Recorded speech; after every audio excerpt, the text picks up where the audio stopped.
आज से करीब 4000 साल पहले लिखी गई थी मनुस्मृति। इस ग्रंथ में स्त्री पुरुषों के संबंध को लेकर कुछ नियमों का जिक्र किया गया था। शास्त्रों के अनुसार कुछ कथाएं ऐसी भी हैं कि ब्रह्मा जी ने जब सृष्टि का निर्माण किया था तो अपने योग बल से जीवों को उत्पन्न किया था। ब्रह्मा जी ने देखा कि इस विधि से अगर सृष्टि का विकास हुआ तो काफ़ी समय लग जाएगा। ब्रह्मा जी इस समस्या का हल भगवान शिव के पास खोजने गए। तब शिव ने अपने तेज से एक स्त्री को उत्पन्न किया और इस तरह सृष्टि का निर्माण बढ़ने की प्रक्रिया का विकास हुआ। तो दोस्तों, आज का हम जिक्र करेंगे वीडियो में स्त्री पुरुष का संबंध। एक स्त्री हमारे घर को किस तरह संबंध में बांध के रखती है, किस तरह वह पुरुष के साथ अपने घर में रिश्तों का पालन करती है। नारी एक ऐसी पुष्प है जो छाया में भी अच्छी सुगंध फैला लेती है। जहाँ स्त्री का आदर होता है वहाँ ईश्वर का वास होता है। श्रेष्ठ गंध वाला पुष्प लजीला और चित्ताकर्षक होता है। नारी की दृष्टि हर एक को मुक्त करने के लिए नहीं होती। नारी अगर ससुराल में हो तो वह एकमात्र पति को सुख देने के लिए होती है, और अगर बहन हो तो अपने परिवार भाई बहनों के लिए होती है, पिता के लिए होती है। युगों से पुरुष स्त्री को उसकी शक्ति के लिए नहीं वरन सहन शक्ति के लिए दंड देता आ रहा है। स्त्री कितनी भी सहनशील हो, कितनी भी अच्छी हो या फिर कितनी भी काम वाली हो, लेकिन एक पुरुष के समाज में उसे एक लचीला और बिना जान की स्त्री समझी जाती है। बस अपने सारे आरोप उस पर थोप दिए जाते हैं। ईर्ष्यालु और संकालु स्त्री अच्छी गृहस्थन हो सकती है, अच्छी पत्नी नहीं हो सकती। जो पत्नी अपने पति के लिए सहन शक्ति दर्शाती है, अपने पति के लिए अच्छे काम करती है, वह सदा ही अच्छी रहती है। स्त्री और पुरुष का ध्येय एक है। वे साथ ही प्रगति करते हैं या पतन की ओर अग्रसर होते हैं, छोटे या महान बनते हैं, पराधीन या स्वाधीन होते हैं। स्त्री और पुरुष समाज रूपी गाड़ी के दो पहिए हैं जिन्हें समान रूप से समांतर होना चाहिए ताकि समाज भली भांति अपने कर्तव्यों को निभा सके। पर स्त्री पर पुरुष स्वयं पति पत्नी भी हो सकते हैं। यह भावना परगाची सोच के लिए हितकर है। जो अपने घर में ही सुधार न कर पाए उसका दूसरों को सुधारने की चेष्टा करना भी बड़ी मूर्खता है। स्त्री और पुरुष एकाकी रूप से अपूर्ण एवं अतृप्त रहते हैं। अपूर्ण से पूर्ण, अतृप्त से तृप्त, एक से दो, दो से अनेक और अंत में एक पूर्ण संतुष्ट। यही शुरुआत और यही अंत है। यहाँ ही मिलना, यहाँ ही बिछोड़ना होता है। जीवन शुरू और जीवन अंत, कहानी शुरू और कहानी अंत, न भूत न भविष्य और वर्तमान तो समाप्त। एकांत में मनन योग विचार कीजिए। क्या आप अपनी पत्नी योग्य हैं या पत्नी विचार करे क्या मैं पति योग्य हूँ।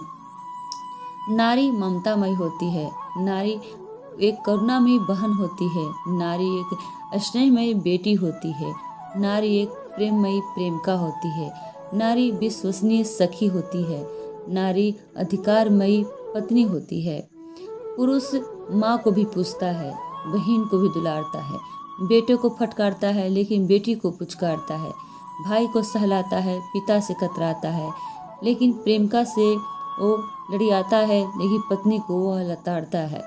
नारी पिता को पटाती है, भाई से भी लड़ियाती है, बेटे को दुलारती है, बेटी को भी सहलाती है, माँ से कतराती है, बहन को पुचकारती है, प्रेमी को फुसलाती है, पति को फटकारती है।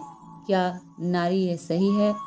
एक नारी ब्रह्मचारी होती है, दो नारी पापचारी होती है, तीन नारी दुराचारी होती है, अधिक नारी व्यभिचारी होती है। यानी कि एक पुरुष की एक नारी होनी चाहिए जो ब्रह्मचारी हो, आपका कर्तव्य पालन करने में आपका साथ दे, आपके साथ हर कदम से कदम मिला के चलने के लिए वह भागीदार रहती है। जीवन की दो पहिए होते हैं, एक पुरुष एक स्त्री जो एक गृहस्थ को चलाते हैं। एक सम्मान से रहिए, एक समान पत्नी को आदर दीजिए। एक नर सती नारी, दो नर कलंकित नारी, तीन नर उल्टा नारी, अधिक नर वेश्या नारी। पति एवं पत्नी गृहस्थ रूपी गाड़ी के दो पैर हैं। जब एक पैर आगे कदम बढ़ाता है तो दूसरा पैर जमीन पर टिका रहकर सहारा देता है तथा शारीरिक संतुलन बना रहता है। ठीक उसी प्रकार गृहस्थी के संतुलन की बनाए रखने के लिए पति और पत्नी दोनों को विचार करना होगा कि किसको किसका सहारा चाहिए। अमूमन कदम उठाने के लिए पहले बायां पैर ही अग्रसर होता है और दायां पैर जमीन पर टिका रहता है। इसलिए पत्नी को बामांगनी माना जाता है, जो हमेशा पति के बाएं रहती है तथा हिम्मत बंधाती रहती है। कदम से कदम मिलाकर ही चलना श्रेयकर है। यदि दोनों पैर एक साथ उठे तो गिरने का खतरा रहता है, क्योंकि दोनों पैरों को उठाकर कूद तो सकते हैं परंतु भली भांति चल नहीं सकते। यानी कि हम उदाहरण दे रहे हैं पति पत्नी के रिश्ते के बारे में। पत्नी अगर कदम आगे बढ़ाती है तो पति उसका सहारा होता है।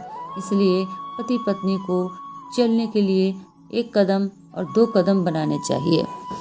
अच्छी पत्नी और एक भूत एक जैसे होते हैं, क्योंकि इनकी बातें तो सब करते हैं पर आज तक देखा नहीं है किसी ने। स्त्री सेवा को अपना अधिकार समझती है इसलिए देती है। वह त्याग करना जानती है इसलिए पूजनीय होती है। दुनिया उनके वात्सल्य आंचल में स्थान पा सकती है इसलिए वह जन्मदात्री होती है। हर महान कार्य की शुरुआत में हमेशा किसी स्त्री का हाथ रहा है।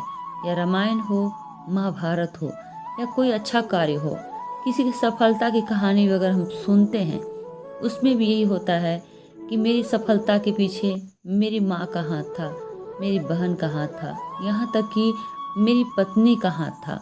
नारी का विकास ही देश का विकास है एवं नारी शक्ति का सम्मान ही पूरे राष्ट्र का सम्मान है। जिस घर में सद्गुण संपन्न नारी सुखपूर्वक निवास करती है उस घर में हमेशा लक्ष्मी निवास करती है। देवता भी उस घर को नहीं छोड़ते। स्त्री एक मधुर सरिता है। जहाँ पुरुष अपनी चिंताओं और दुखों से मुक्त पाते हैं वहाँ स्त्री अपने पति को सहारा देती है। स्त्री साक्षात त्याग की मूर्ति है, परंतु जब वह किसी काम में जी जान से लग जाती है तो बड़े से बड़े पहाड़ों को भी हिला देती है। सौंदर्य स्त्रियों को अभिमानी बनाता है। सद्गुण उसे अति प्रशंसनीय बनाता है। विनय से ही वह देवी तुल्य हो जाती है। स्त्रियों की उन्नति अथवा अवनति पर ही राष्ट्र की उन्नति अवनति निर्भर करती है। जो पुरुष स्त्री से अपने को बचाता है वह सच्चाई से अपने को बचाता है। स्त्री झूठ नहीं है और पुरुष के लिए सच की चुनौती स्त्री के रूप में आती है। आदमी बिना परों का दो पाया है, यानी कि एक स्त्री एक आदमी की परे होती है। केवल पुरुष ही वह जानवर है जो लज्जित होता है या जिसे वैसा होने की जरूरत होती है। हम प्यास महसूस किए बिना पीते हैं और किसी भी समय सहवास कर लेते हैं। बस यही बातें हैं जो हमें और जानवरों से अलग करती है। आदमी एक ऐसा बुद्धिमान प्राणी है, जब उसमें तर्क के अनुरूप आचरण करने को कहा जाता है तो वह अपना होश खो जाता है। नारियों की सुंदर मुखाकृतियाँ नहीं, उनके मन की दयालुता और ममता ही समाज को प्यार का संदेश देती है। एक स्त्री समाज बना सकती है या समाज को लड़ा सकती है। इसलिए हर घर में स्त्रियों का आदर करें। जहाँ स्त्रियों की लड़ाई झगड़ा होती है वहाँ पर सुख संपत्ति कभी नहीं टिकती। खुशी और खूबसूरती साथ साथ ही उपजती है। तो दोस्तों, स्त्री और पुरुष का संबंध एक भगवान की दी हुई समानता का प्रतीक है। ब्रह्मा ने ही पुरुष बनाया, ब्रह्मा ने ही स्त्री बनाया ताकि संसार का विकास हो सके।